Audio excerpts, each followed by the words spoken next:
இப்போ வறுக்கிறதுக்கு தேவையான பொருட்கள்: கடலைப்பருப்பு 2 டேபிள் ஸ்பூனு, மிளகு 1/2 டேபிள் ஸ்பூனு, தனியா 1 டேபிள் ஸ்பூன், சீரகம் 1/2 டேபிள் ஸ்பூன், வெந்தயம் கொஞ்சம், வரமிளகா ஒரு 10 எடுத்து வச்சுருக்கேன்.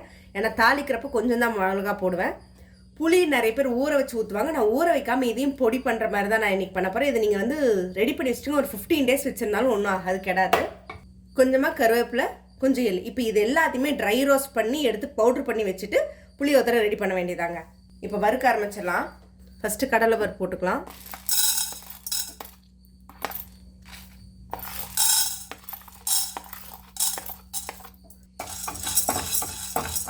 கொஞ்சம் லேசாக கலர் மாறும்போதே தனியாக மிளகு சீரகம் எல்லாத்தையும் இது கூடவே போட்டு வறுத்துக்கலாம்.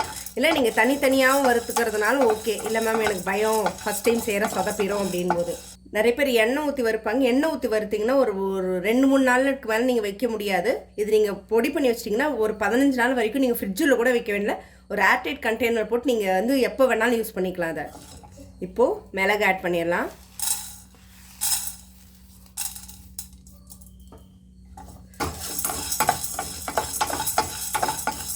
ஏன்னா கடலைப்பருப்பு மிளகெல்லாம் வறுப்படுறது கொஞ்சம் லேட் ஆகும். ஃபஸ்ட்டு அதை வறுத்துட்டு தனியாகவும் சீரகமும் போட்டுக்கோங்க. ஏன்னா சீக்கிரம் வந்துடும். அதுக்கப்புறம் அது கருகிடும், டேஸ்ட் நல்லா இருக்காது.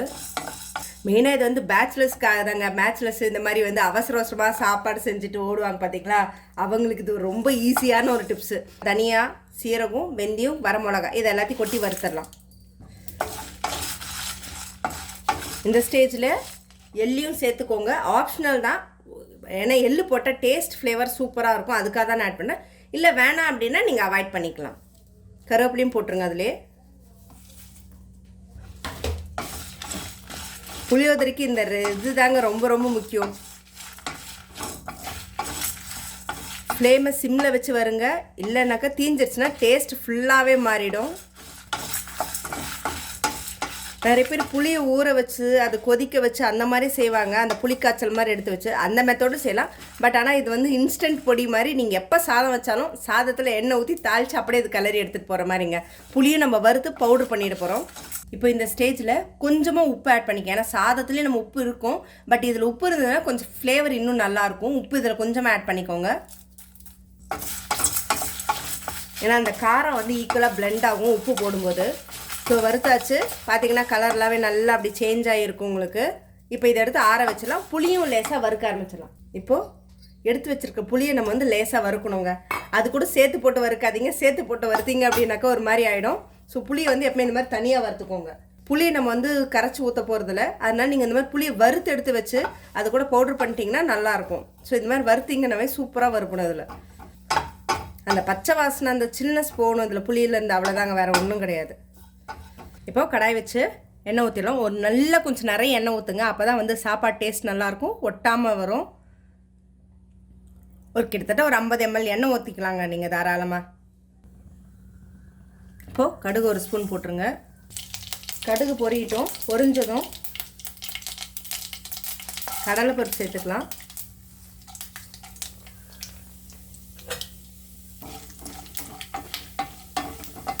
ரெண்டு வரமிளகா வந்து சும்மா ஆட் பண்ணி கிள்ளி போட்டிங்கன்னா காரம் ஏறும். அதனால் வந்து கிள்ளாமல் அப்படியே போட்டுருங்க. முழுசாகவே போட்டுக்கோங்க.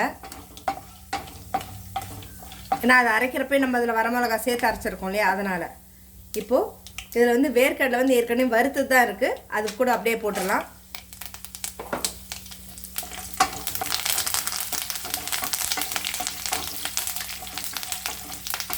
நீங்கள் இல்லை அந்த பொடியை அரைக்கிறப்ப அது கூட போடுறதுனாலும் போட்டுக்கலாம்.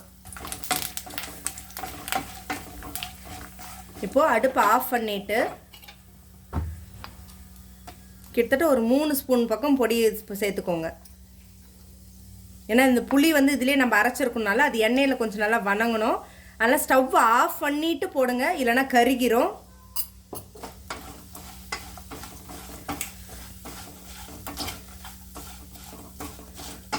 சுவையான புளியோதரை பொடி ரெடி ஆயிடுச்சுங்க. இப்போ இதில் சாதத்தை கொட்டி கிளற வேண்டியது தான். இது மாதிரி சாதத்தை வந்து ஃபஸ்ட்டே வடித்து எடுத்து ஆற வச்சுக்கோங்க. இது கூட நீங்கள் நல்லெண்ணெய் ஊற்றியிருக்கேன் நான். இது ஒரு 2 ஸ்பூன் நல்லெண்ணெய் ஊற்றிங்கன்னா எப்பவுமே வந்து சாதத்தோட டேஸ்ட் செமையாக இருக்கும். இப்போ வந்து நம்ம வறுத்து வச்சோம் இல்லைங்களா, அதை வந்து அப்படியே ஆட் பண்ணிக்குவோம். இப்போ இதை வந்து கிளறிடுவோம்.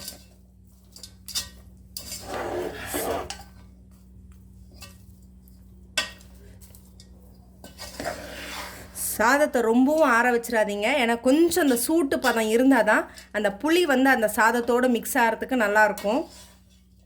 ஊறி மதியத்துக்கு போல் சாப்பிட்றதுக்கு கிண்டி நீங்கள் ஒரு 1/2 அன் ஹவர் ஊற வச்சிங்கன்னா சாப்பிட்றதுக்கு சூப்பராக இருக்கும். பார்க்குறதுக்கு லைட்டாக இருக்கிற மாதிரி இருக்குங்க, ஆனால் மத்தியானத்துக்குள்ளே ஊற ஊற வந்து அதோட டேஸ்ட் வந்து செமையாக இறங்கும். பார்த்தீங்களா, கொஞ்சமாக இருந்த மாதிரி தான் இருந்தது, ஆனால் ஃபுல் சாதத்துக்குமே எவ்வளோ நல்லா கலர் இதாக ஆரம்பிச்சிருச்சு. இதுனா நமக்கு வேலையும் இல்லைங்க. புளிக்காய்ச்சலாக செஞ்சு வச்சு அதை உட்காந்து கரெக்டாக அந்த பதம் பார்த்து வரல அப்படின்னா ஒரு மாதிரி ஆகிடும். பட் இந்த மாதிரி பொடி செஞ்சு வச்சிட்டிங்கன்னா பாருங்கள், செஞ்சு ஒரே ஒரு 5 நிமிஷத்துக்குள்ளே புளியோதரை நமக்கு வந்து ரெடி ஆகிடுச்சுங்க. சாதத்தை வேக வச்சோம், ரெடி பண்ணும். ஒரு மிஞ்சி போச்சுன்னா ஒரு 1/2 அன் ஹவர் தான். சாதம் வேகத்துக்குள்ளே இந்த பக்கம் நீங்கள் இது ரெடி பண்ணிட்டீங்கன்னா உங்களுக்கு புளியோதரை ரெடி ஆகிடுங்க.